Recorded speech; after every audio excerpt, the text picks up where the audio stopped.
Let's go over perfecting your showmanship pivot. I'm an amateur, not a professional, as always, and these are tips that I have learned from professionals and in my experience competing. One thing I'll say in the pivot is it's really important to have your horse nice and square up through their body. Here, the other thing that I want to make note of is the fact that she's kind of in a weird position, which is totally fine, but when I'm going to ask her for the pivot, the right hind foot has to stay planted, so I need the left hind to come up and around, which is a pretty big step for her. She's super well trained, so she will probably do that, but if you're training a horse, you probably wouldn't want to stick them in this position to start because it's a little confusing. I'm going to ask her to pivot, but I'm gonna pull forward a little bit in a situation like this so that she knows that I want her left hind to come forward. If I pushed back, it would encourage that right hind to move, which I don't want to do. I'm gonna ask her, I'm kind of pulling forward.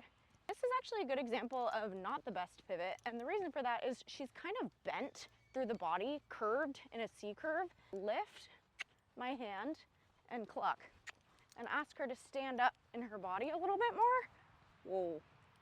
Because I want her square. The other thing you can do too is if by lifting your hand, that's not enough, I might encourage a little bit more with the end of my lead.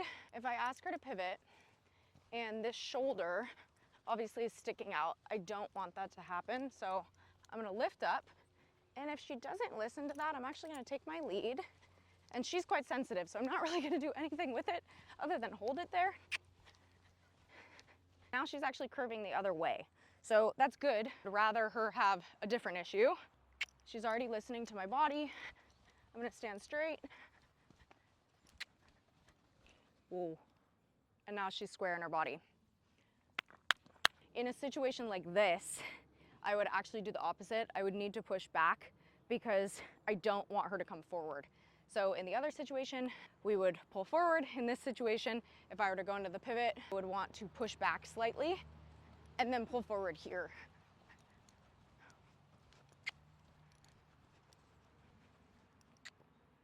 Good girl. And those are tips to improve your showmanship pivot.